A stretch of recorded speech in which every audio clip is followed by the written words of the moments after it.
May nagtatanong sa akin kung magkano daw ang living expenses ng isang solo parent ng dalawang pusa. Kaya mas maigi kung papakita ko sa inyo. Sama kayo sa grocery vlog ko. Tara! Ito lang una natin dito ay ang paborito kong bago. Mountain Dew na zero sugar. Kuha tayo ng 5 na ganito. Kasya na yun para sa 1 week natin. Ay, ayan. Dami. Ayan men, yung isang cart natin, Mountain Dew lang yung laman. 5 yan, 3, 4, 5. Let's go. Sobrang mura lang yan, tol. Ano, 65 pesos sa isang litro. 1.5 liter, 65 pesos. Kaya sobrang mura niyan. Kesa yung bumibili ka ng ganito, tag isang ganyan. 34, men. Diba? Mas makakamura ka. Next natin, tol, ito. Monk fruit, yung ano natin, na natural sweetener natin pero zero sugar. 2.99. Next natin, tol, tuna. Ito kasi yung ano ko, pang quick snacks ko, kumbaga, high protein na quick snacks. Kasi pag tinatamad ako magluto, ay sorry po. Ayun, pag tinatamad ako magluto, tinatamad akong gumalaw-galaw, prepare ng mga shit. Ito yung pinakamabilis na protein source ko, tuna. Kuha tayo ng 7. Kasi sa mga hindi nakakaalam, men, ang maximum na kaya ng katawan natin na i-consume na sodium is 1,000 milligrams lang. 2, 4, 6. Sa isang can na tuna na ganito, nasa 850 milligrams yung ano niya, sodium niya. Kaya medyo delikado pag madami-dami. Kaya once a day lang nagaganto ako. Ayan, tol. Mega tuna. Ayan, yan yung may pinakamaraming protein. 13 grams sa 90 calories per serving. 3 serving, isang ganito. 6, 7, isa pa. Meron ako ditong dilemma, tol. May nakita ako dito na isang box ng Grimdory. 1,000, 10 kilos. Sobrang daming matitipid pag binili ko to. Ito siya, men. Ayan siya, men. 10 kilos, 1,000 for 1 box. Isang buwan. Isang buwan yan, pang isang buwan. Damn. Nakapaisip ako, men. Kasi sobrang daming matitipid pag kinuha ko yan. Fuck! Be right back. Na-fake out ako dito, tol, kasi frozen vegetables. Tapos pagpunta ko dito, may nabasa ako. Nagulat ako. Sabi dito, vegan bagnet. Ayan o, vegan bagnet. Pero akala ko, vegan as in, like, walang karne. Tapos pag nung binasa ko maigi, vegan pala, vegan. O, yung lugar na vegan. Na-fake out ako dun. Sabi ko, vegan na bagnet. Damn, pero yun lang.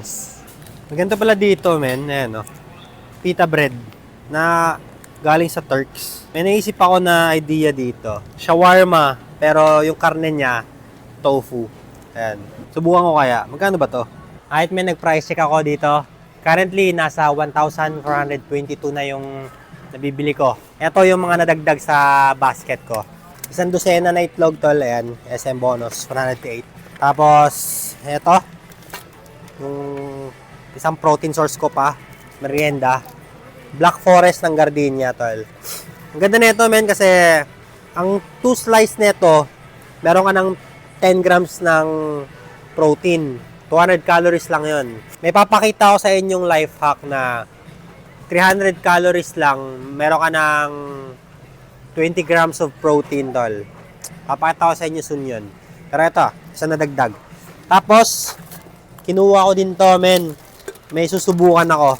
Ito, yung pita bread na may logo ng Turks. So, siguro ito yung ginagamit ng Turks. May susubukan ako. Shawarma, pero tofu yung laman. Antayin nyo yun, tol. Soon. Ito pa, nadagdag. Tissue paper, panlinis ko lang sa bahay kasi ayoko ng maduming kusina eh. Alam ko, kulang pa ako ng isa, yung na napaka-importante. Yun yung rolled oats, tol. Kasi para sa fiber ko, para sa gut health ko. Ay, tara, hanapin natin yun. Lastly, tol, ito yung nadagdag. Yung oats ko. Ayan. Kompleto na tayo, men. Ang hindi ko lang nabili is yung pinaka-importanteng bagay. Yung tofu. Kasi naubusan daw sila dito yung benta nila, kaya walang magagawa. Kailangan ko bumili sa kabila, sa Pure Gold. Tara, tingnan natin kung meron sila. Pero, halos okay na ako. Yun na lang yung kulang ko. Siguro tatlong bloke ng tokwa para sa pang 1 week ko. So far tol, ito yung tsura ng cart ko. Pakita ko sa inyo. Ayan siya men. Yung pang 1 week ko. Oats. Tapos yan. Halos yan na yun. Kahit men, tara check out na tayo. Tingnan natin kung magkano yung bill natin. Yung mga ibang bagay na kailangan ko, katulad ng mga veggies ko, mga sitaw, mga cabbages, hindi ko na dito binibili. Sa palengke na yun, sa palengke na malapit sa amin. Kasi mas mura yun, saka mas natutulungan ko din yung mga local na farmers, di ba? Kaya tingnan natin kung magkano yung bill natin. Tapos yung mga ibang bagay na, doon ko na bibilin. Mura lang naman yun, mga di aabot sa 500, 400, ganun. Tara, check out tayo, men. Dito na din ako bibili tol ng cat food ko. Mga pagkain ng mga babies ko. Ito. Hindi ko alam kung maganda to, men. Kasi normally sa pet shop ako bumibili. Yung nakaka-support sa gut health nila. Gusto ko to kasi lang, 400 grams lang. Para pag dinala trip, hindi sayang kumbaga. Tara. Get luck din ako ng ganito, tol. Ayan. Bell pepper, watermelon, saka eggplant. Kasi sa mga hindi nakakaalam, sinusubukan kong magtanim-tanim. Kasi sobrang mahal ng mga bilihin tol. Ang bell pepper, 30 pesos. Ayun, kaya makita nyo sa mga susunod na vlog ko, papakita ko sa inyo yung mga pinagtatatanim ko. Right, antayin nyo yan. Pag napatubo ko to, bigyan ko kayo tag-iisa. Ang galing nung nag-setup nito. Ang galing. Kailangan niya ma-promote. Sabi niya, fresh value kami. Ay, galing mo kuya, galing mo. Ayan, walang bagger si ate. Ako tutulong sa kanya. Naghanap siya ng tutulong sa kanya, ako na lang. Ako yung magiging knight in shining armor niya.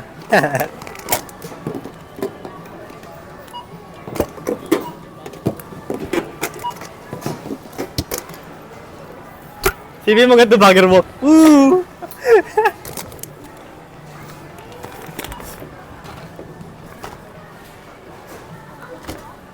Ate, kasado din yan. Ininom ko. Tupal. Kaya na, te? Kaya na yan. Yung bill namin, 1,970. May hindi nyo nakita ko. Tofu chips. Gagi, akala ko kanina normal na chichirya lang. Pero sobrang astig niya. Ito yung macros niya. 125 calories, 4 grams of protein. Sobrang ganda, men. Kaya, ito yung ingredients niya. Tapos, yung flavor niya, sour cream. Tofu chips. Gagi, ingat kayo dito sa SM. Baka kunin kayo ng alien. Kahit men, natapos na ako mag-grocery. Ang total na bill ko is 1,970. Ayan, yung makita nyo. 1,970 yung total na bill ko. Para sa 1 week na grocery ko na to, men. Tapos yung mga ibang kulang-kulang ko, sabi ko nga, bibiling ko na lang sa palengke. Kasi para matulungan ko din yung mga local na farmers. Ayan, nakita nyo naman kung ano yung mga pinagbibili ko. At dito ko natatapusin yung vlog ko, tol. Sana may natutunan kayo sa akin. Peace out.